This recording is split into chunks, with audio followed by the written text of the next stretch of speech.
Good afternoon, everybody. Welcome to the Little Lunch Lecture. Today, November 20th. Goodness, here we go.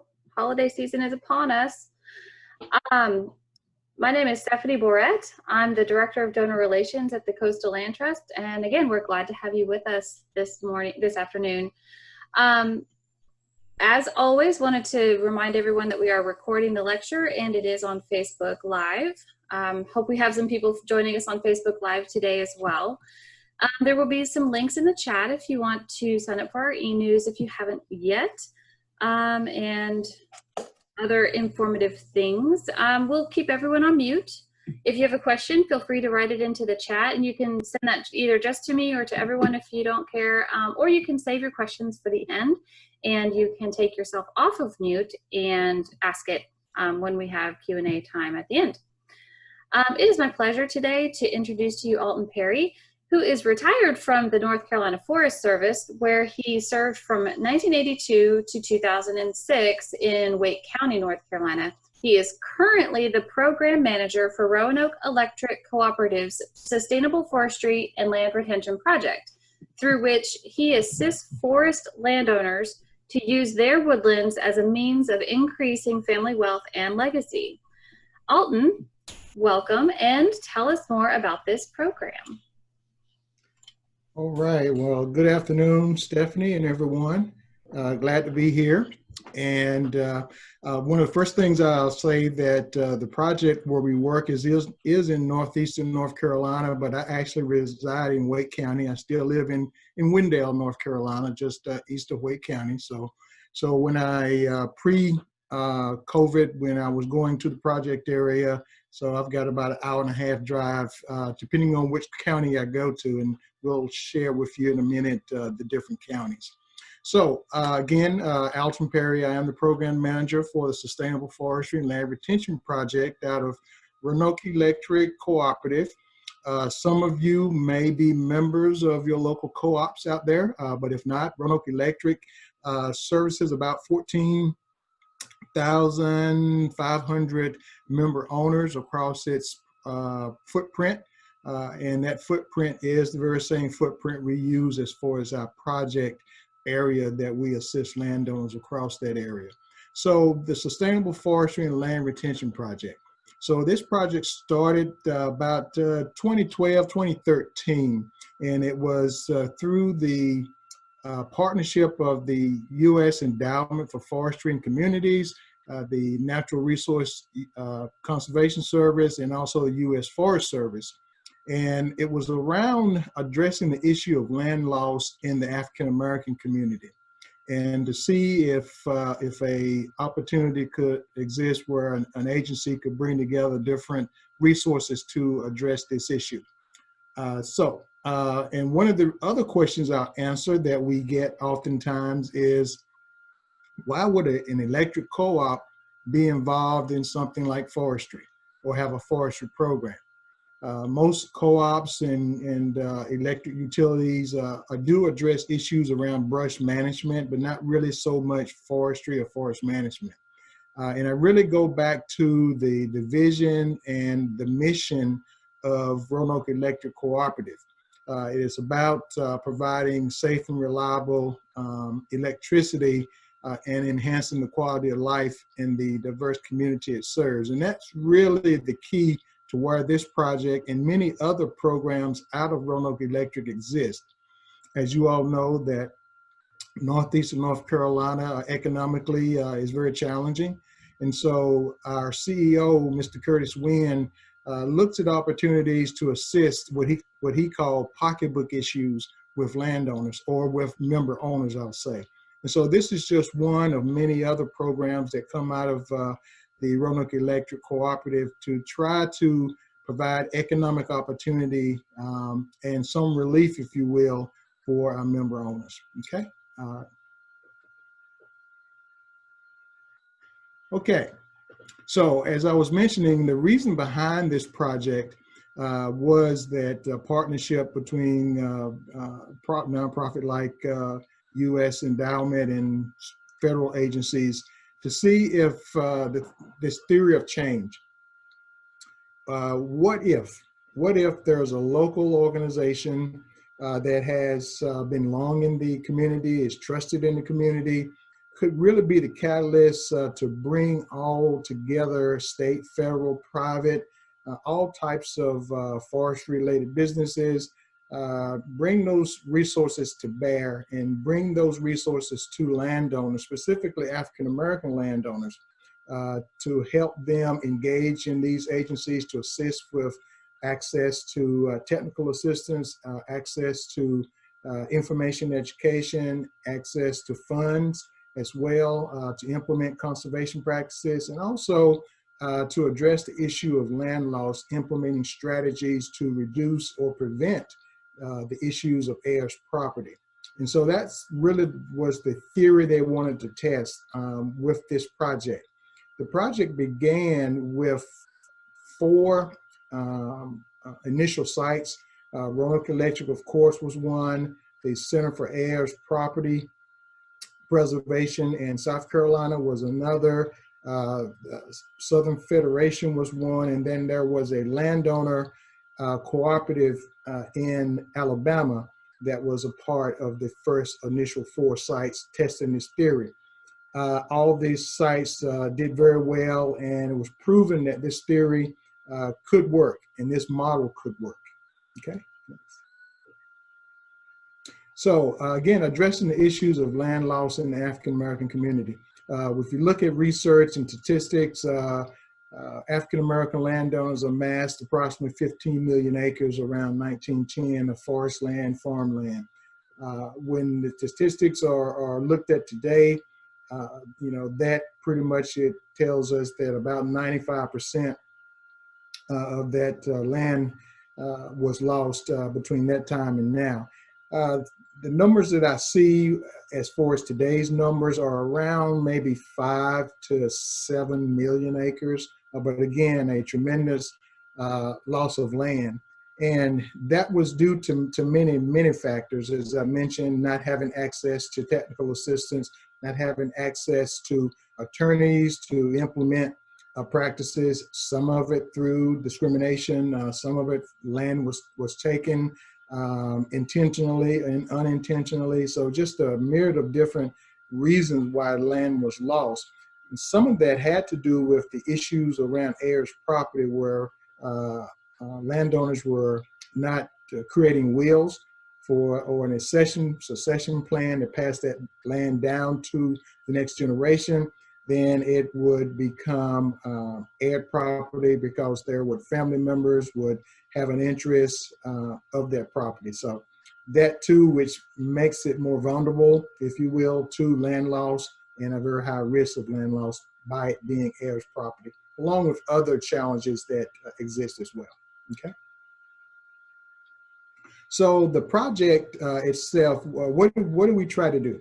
What are some of the reasonings and some of the objectives, if you will, behind our project and other projects that we have, things that we do. So, we try to, one, provide that access of information. Education is so key with landowners, specifically those underserved and marginalized groups that haven't had access to information and have not attended different types of meetings and workshops. So that's very important, getting landowners educated and understanding, what their forest land really means, not only to the community, but on a global perspective, if you will.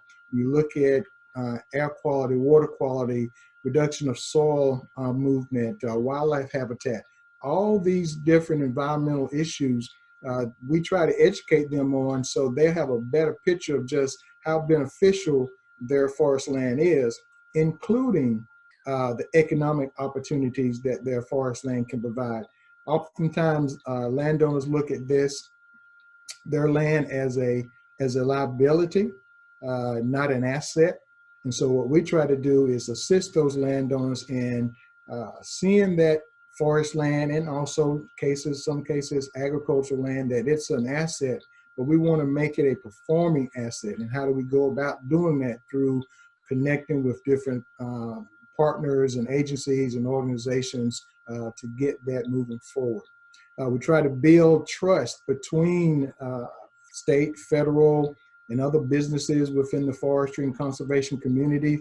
Through USDA, there's a long history of discrimination there. And so African American landowners and other minorities don't really trust the federal government, if you will. So we try to bridge that gap of trust, is that, working through us and working with those agencies, that trust can be built and repaired.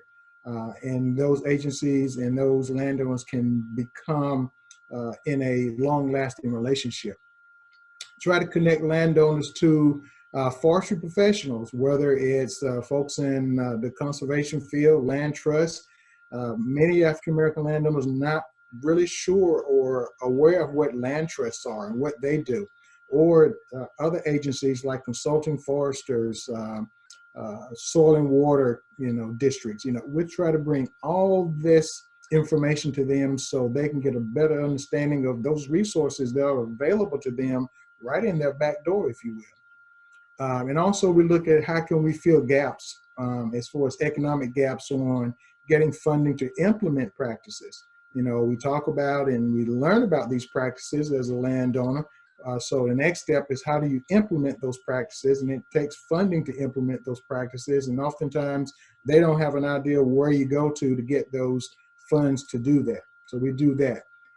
Then, we do all this on the forestry and conservation side, but we really must also beef up those strategies around estate planning. If it property already has clear title, then we look at strategies to reduce the risk or prevention of it going into heirs property. If it is in an heirs properties situation, then there is hope. So we try to look at strategies out there that can allow those landowners come together and start making a plan where that legacy can live on for many generations. Okay, next. So here are the counties that project operates in. And as I said before, this is the footprint of Roanoke Electric member owner. So these are the counties. And when you look across these counties, not every nook and cranny or corner is covered by Roanoke Electric. So it doesn't matter if you are a Roanoke Electric cooperative member owner or not. If you're located in one of these counties, then our project avails its services to you.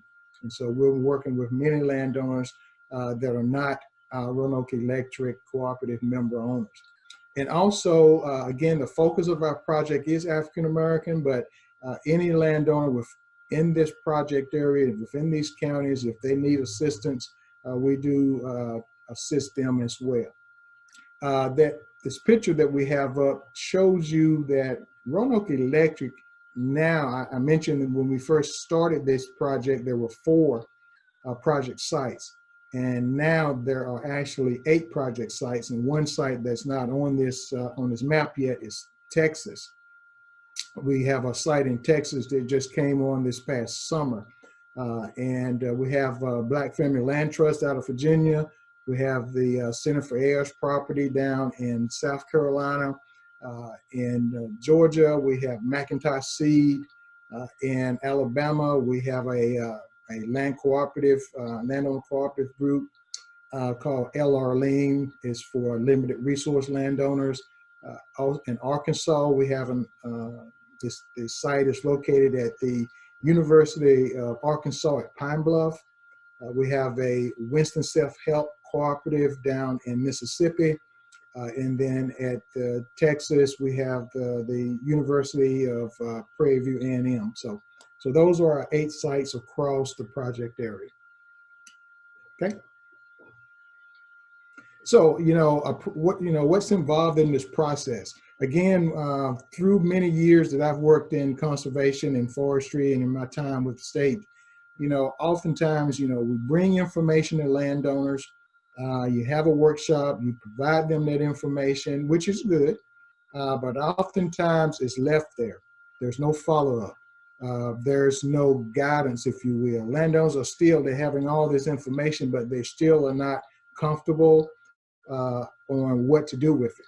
So what these sites do is that we actually guide the landowner through the process every step of the way, if you will. We hold their hand. We do know agency. I worked for an agency, and oftentimes we just don't have the capacity to hold everyone's hand. But what we do here in this project is that we do our best to hold their hand and guide them through this process. Because when they come out the other end, if you will, what we hope is that now they can take another landowner by the hand and guide them through the process to assist their peers in moving through conservation processes. And so what we try to do is meet with landowners, specifically African-American landowners. When we bring those landowners to the agency, we actually have our meetings, what we call our one-on-one meetings. We have those meetings in the NRCS office. Again, to build that trust, again, to build relationships between the folks in the USDA service centers, whether it's with Farm Service Agency or with its USDA Natural Resource Conservation, Soil and Water Districts as well, really to get those landowners accustomed and comfortable with coming in and also building those relationships with those landowners. And we look at how we can bring those technical resources. We look at landowners' objectives and we match those landowners' objectives with the resources through the agencies. One thing that I have learned over my years is that, you know, when you're working with landowners to assist them, we oftentimes come in as agency folks. We want to solve their problems first without hearing what their problem is or what their challenges are. So we sit back and we listen. We have become good listeners to listen to the landowner, to see what they have, see where they want to go, to see what their objectives are. And then we try to match those resources into moving them towards their objectives. So again, we tackle all these different areas of objectives, the resource, technical assistance, and also the succession planning. Okay.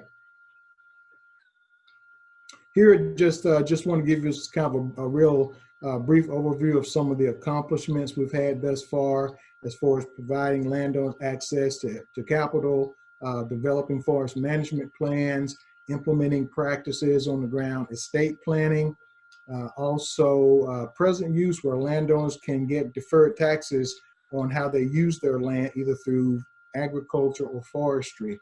And overall, we have approximately 15,000 acres under management. That is a combination of forest land and ag land. About 12 to 13 of that probably is forest land. So that's very important because when we're working with landowners, we really want to look at their property holistically. Some will come in with just forest land. Others are owners of forest land and ag land that they may be leasing out to a local farmer. So we want to make sure we address any conservation needs on the ag land as well when we work with our landowners. And, you know, continuous outreach and education through COVID. Now we try to provide weekly engagements through emails or blogs or different things from our website, or if our partners are having a workshop or a webinar, we try to get that information in front of our landowners so they can maintain that education throughout, even during COVID. Okay. All right, next slide. You know, again, when I talk about education, we really try to look at and expose landowners to all facets of conservation and forestry. For instance, at the top left, we had a tour at the Enviva plant. They got an opportunity to walk through the plant to see exactly, you know, how pellets are made and coming from their forest land to a facility like this. We do at the bottom left, we look at getting them out to conferences, to getting them exposed to other agencies and organizations and talk with other landowners, you know, to see what they're doing on their farm, you know, in other parts of the state and in some cases other parts of the country. The middle photo there is a partnership between our project and the Duke Nicholas School of the Environment, where their master students are teamed up with one of our project landowners, and these young professionals have to develop forest management plans based on the curriculum, but also based on the objectives of the landowner. This is our fourth year in facilitating that. Again, the top right is about taking them to the North Carolina Tree Farm annual meeting and getting them involved in tree farm and forest certification. And we think it's very important to recognize our landowners. At the bottom, we have a annual meeting where we recognize our landowners who are participating in our program, or those who may have gone on and provided an opportunity to look at forest certification. They become tree farm members now. So we use that as an incentive that is, showing their peers what they've done. Then maybe that will encourage other landowners to move forward in some of their objectives, but also become a part of our project as well. Okay. And again, partnerships are very key. None of this success could be done on our own. It takes partnerships to do this. And, as organizations out there, we're getting organizations who are starting to inquire about us and also other sites across the South. And, I just threw this slide in, just as someone who's looking for a partnership or want to be a partner with this project or any other community-based organization. It all starts with a conversation, just talking about, what it is you do, building trust between the organization and the community-based organization, building that trust, seeing where your missions may intersect. Also, what roles and responsibilities each of you will have bringing this to the table. Identify both benefits for the partner and for both partners. So it's a win-win opportunity, and it's a win-win also for the landowners or for the clientele that you are going to be assisting or working with. When you work with minority groups or underserved communities, African American communities, Native American communities, there are some nuances you need to know about. How do you get into those communities? Some of the things you do, some of the things you don't do. And coming through that community-based organization provides you a pathway to bring your services and help you meeting your mission, like we're doing with many of our other partners, to be successful as well.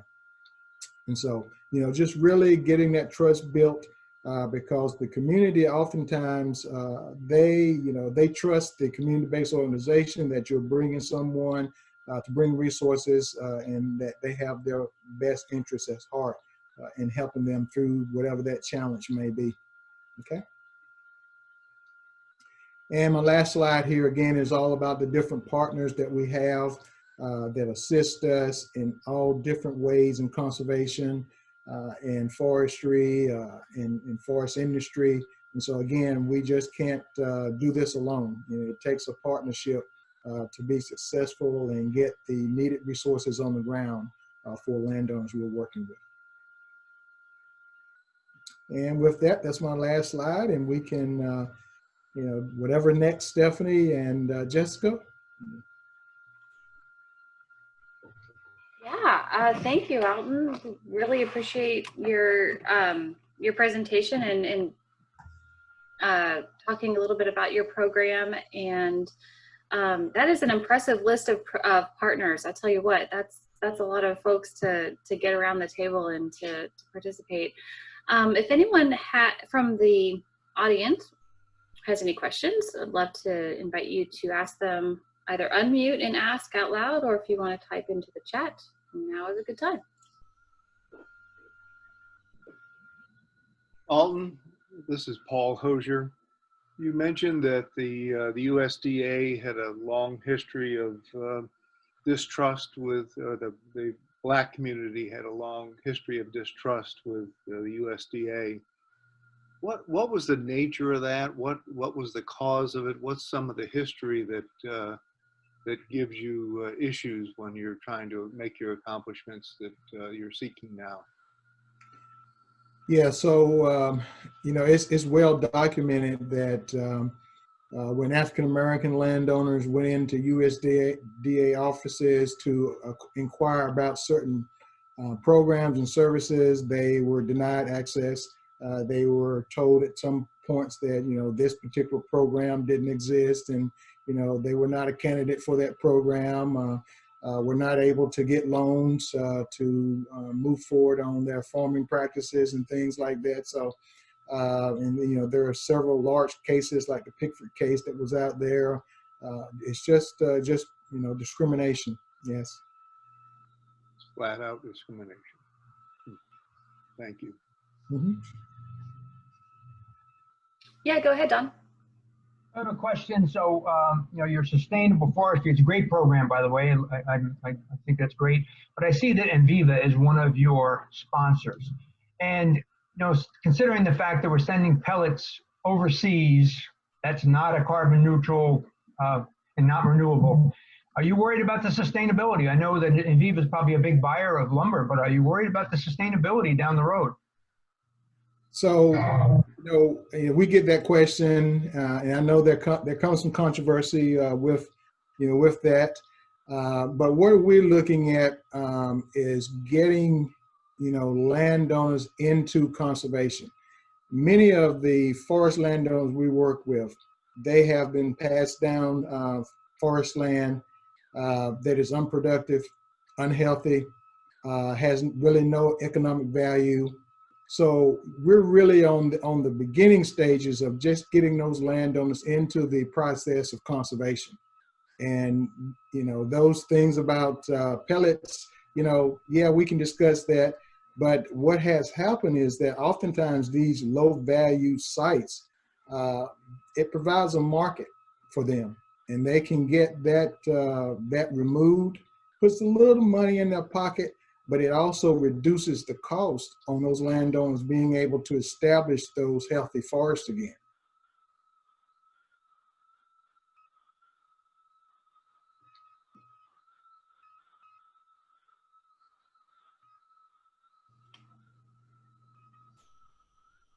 And I will add to that, Don, is that forest industry, in northeastern North Carolina, very robust industry.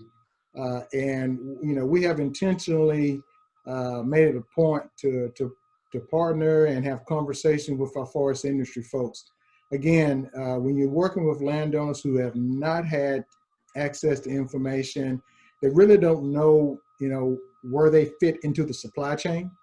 There are tons and many different log trucks running up and down the road around northeastern North Carolina. And, these landowners don't really realize, that they can be a part of that supply chain and that they can get economic value. Statistics show that the economic impact for just our county alone is somewhere around, $700 million.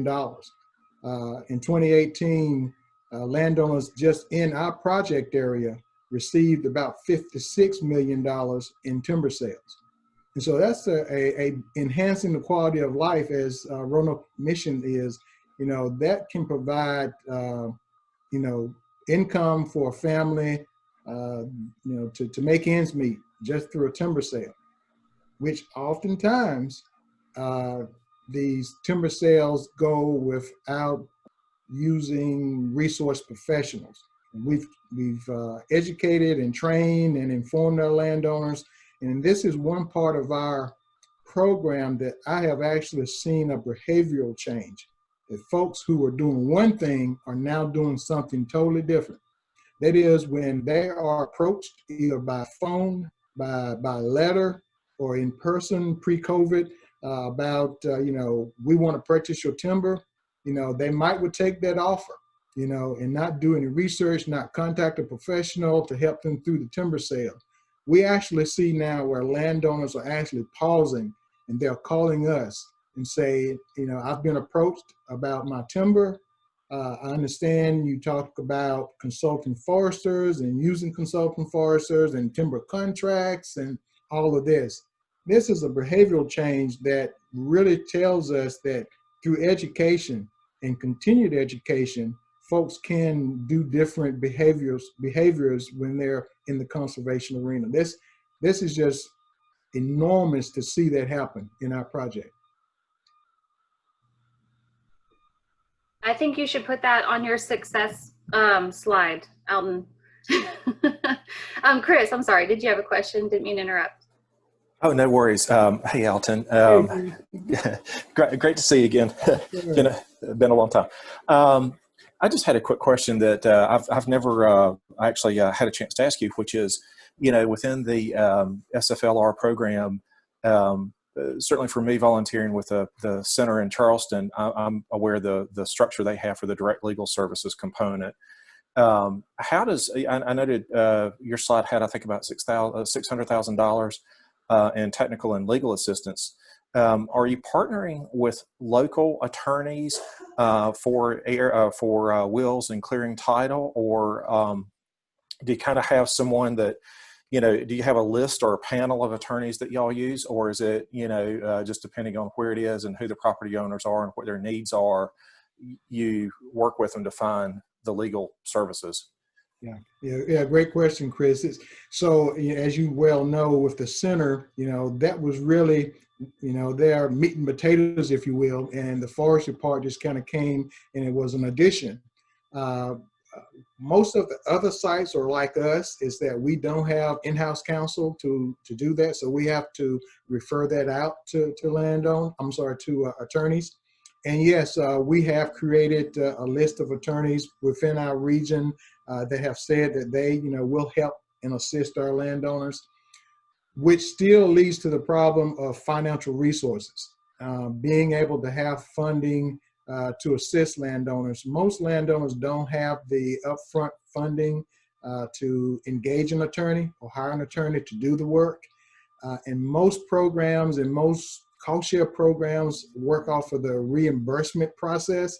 That is, you pay for the services up front, and then that agency or organization will reimburse you. But that creates a challenge for a lot of our landowners who are economically challenged and financial resources are not available.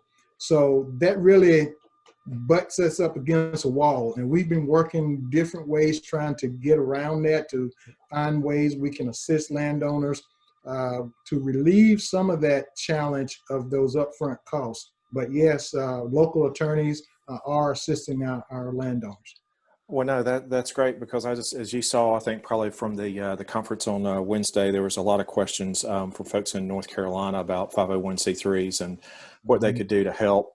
And in the past, I've said, obviously your group or the Land Loss Prevention Project, but not knowing, is it better to kind of direct to AFF, if someone's actually looking to be able to support a 501c3 in the space, or do you have kind of a standalone organization they can donate to? I mean, obviously from Wednesday, I think there's a lot of interest in people. Certainly there were a lot of questions about what could be done in North Carolina.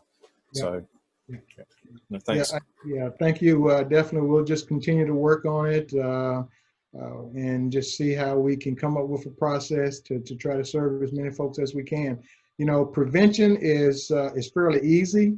I say easy and maybe not as expensive, but when you start getting down into the error resolution process, then that can become, very, very challenging economically.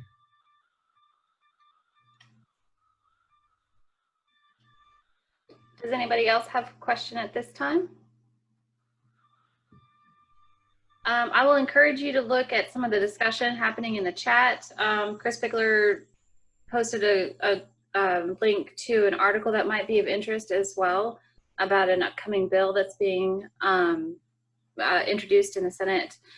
But if there are no other questions, I would like to thank Alton Perry again for being here. Really do appreciate it. Great discussion as well. We are going to be off next Friday from Little Lunch Lectures, but please do come back and join us on December the 4th for a conversation with Scott Pullman from the North Carolina Natural Heritage Program. He and Jessica Blake from Coastal Land Trust will be talking about the history of the Cape Fear Arch Conservation Collaboration. Some history and some updates will happen there. And then on December the 11th, we have a really cool event, and we're going to use some time at the Little Lunch Lecture as part of the retirement celebration for our founder and executive director, Camilla Herlovic, she would like to hear from our members and friends and fans about some of the places that you love on the North Carolina coast. And we are going to be using the Tributes app platform to collect short stories from you guys. So like, just hold your phone, tell us what you love about the lands along the coast of the North Carolina coast, sorry, and just tell us some stories. And we are going to compile those into like a video montage, and we're going to watch that together so we can hear from each other what we love about the coast of North Carolina, and really give Camilla a glimpse into what you love, what you guys love. I think that there should be links in the chat, if not now, but soon, for that one. And there's a second opportunity for you to tell a story using that Tributes app. And this would be very Camilla-centric. So one is going to be what you love about land, and then the other one would be about what you love about Camilla. And on Wednesday, December the 9th, there will be a celebration, a retirement celebration, where we'll do something similar, but the stories will be about Camilla, and I'm sure some will be funny and some will be heartfelt and some might be a little bit roasty. That's allowed. So would love for anybody who's interested to participate with that. So I will stop talking for now, but I hope everyone has a great Thanksgiving. Hope that you have some time to maybe rest. And we will get back together here on Zoom on December the 4th. So y'all take care, and we'll see you soon. Thank you, Stephanie. Thank you so much, Alton. We do appreciate it. Appreciate it. Thanks, Alton. Good to talking, Jessica and Stephanie. Nice to see you. All right. Yep. Bye. Bye, everybody. Take care.